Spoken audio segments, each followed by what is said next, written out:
আসসালামু আলাইকুম দর্শক, মকবুল হাসান ফেসবুক প্রোফাইল এবং ইউটিউব চ্যানেলে আপনাদের সবাইকে স্বাগত জানাচ্ছি। প্রিয় দর্শক, পাট সংক্রান্ত যে কোনো গুরুত্বপূর্ণ তথ্য যখন আমরা পেয়ে যাই সঙ্গে সঙ্গে ভিডিওর মাধ্যমে আপনাদের মধ্যে কিন্তু ছড়িয়ে দেই এবং যেখান থেকে ইনফরমেশন নিয়ে আপনারা কিন্তু পাটের ব্যবসাটাকে আরো সহজ করতে পারেন এবং লাভের সম্ভাবনাটাকে বাড়িয়ে দিতে পারেন।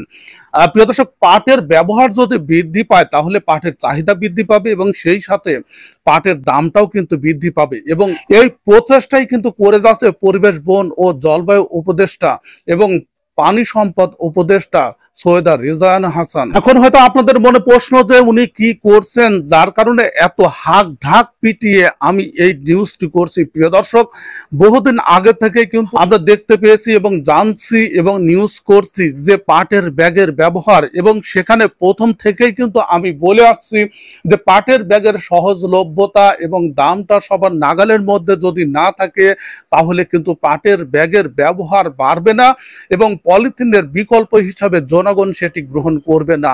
প্রিয় দর্শক, এই বিষয়টি কিন্তু উপলব্ধি করতে পেরেছেন মন্ত্রণালয়ের দায়িত্বে থাকা বিভিন্ন উপদেষ্টা। তারা কিন্তু বর্তমানে একটি গুরুত্বপূর্ণ সিদ্ধান্ত নিচ্ছেন, যেটি হলো যে এই পাটের ব্যাগ ব্যবহার বৃদ্ধির জন্য পলিথিনের বিকল্প হিসাবে তারা এখানে ভর্তুকি দেওয়ার চেষ্টা করছেন। এখানে যদি তারা ভর্তুকি দেয় তাহলে পাটের ব্যাগ কিন্তু পলিথিনের ব্যাগের দামের কাছাকাছি এসে যাবে, তখন কিন্তু জনগণ সেটি গ্রহণ করবে এবং প্রচুর পরিমাণে পাটের ব্যাগ উৎপাদন হবে এবং পাটের ব্যবহার বৃদ্ধি পাবে, সেই সাথে পাটের চাহিদা এবং দামটাও বৃদ্ধি পাবে। প্রিয় দর্শক, নিউজটি অবশ্যই গুরুত্বপূর্ণ আপনি যদি পাটের ব্যবসায়ী হন, এবং তাদের জন্য এটি গুরুত্বপূর্ণ নয় যারা সিন্ডিকেটে ব্যস্ত, কারণ তারা সিন্ডিকেট করবে এবং বিভিন্নভাবে লোকজনকে মোটিভেট করার চেষ্টা করবে এবং তারা মোটিভেট করে নিজেরা ফায়দা লুটতে থাকবে।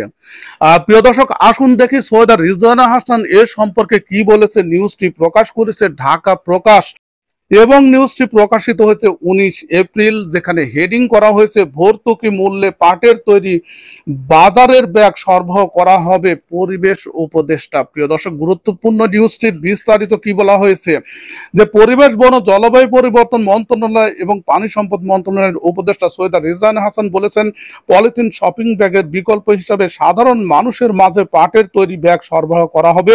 এ লক্ষ্যে একটি প্রকল্প গ্রহণ করা হয়েছে যার আওতায় ভর্তুকি মূল্যে পাটের ব্যাগ দেওয়া হবে। জানান, এই প্রকল্প বাস্তবায়নে বস্ত্র ও পাট মন্ত্রণালয়ের সঙ্গে একযোগে কাজ করা হবে। অবশ্যই অবশ্যই এটি বাস্তবায়ন দরকার এবং বাস্তবায়ন হবে ইনশাল্লাহ। প্রিয় দর্শক, 19 এপ্রিল ঢাকা বিশ্ববিদ্যালয়ের সিনেট ভবনে প্লাস্টিক দূষণ রোধে করণীয় শীর্ষক সেমিনার ও পরিষ্কার পরিচ্ছন্নতা অভিযানের প্রধান অতিথির বক্তব্যে তিনি এসব কথা বলেন। প্রিয় দর্শক, জনসচেতনতা বৃদ্ধি করতে হবে আপনাকে, আমাকে, সমস্ত পাট ব্যবসায়ী এবং যারা পাটের আবাদ করেন সবাইকে সচেতন হতে হবে। সবাইকে এই সিদ্ধান্তটা একটি বাস্তবায়ন করার জন্য সবাইকে চেষ্টা করতে হবে, তবেই লাভ হবে কৃষকের, যারা পাটের আবাদ করেন লাভ হবে, যারা পাট স্টক করেন লাভ হবে, যারা পাটজাত পণ্য রপ্তানি করেন লাভ হবে তাদের, যারা ডিলার নিয়ে এই পাটের ব্যাগগুলো বিক্রি করবেন। প্রিয় দর্শক, সঙ্গে থাকুন মকবুল হাসান ফেসবুক প্রোফাইল এবং ইউটিউব চ্যানেলে, তাহলে আপনি পাট সংক্রান্ত এই গুরুত্বপূর্ণ তথ্যগুলো নিয়মিত জানতে পারবেন এবং আপনার পাটের ব্যবসাকে আরো সহজ করে তুলুন, লাভবান করে তুলুন। ভিডিওটি দেখার জন্য আপনাদের সবাইকে ধন্যবাদ জানাচ্ছি।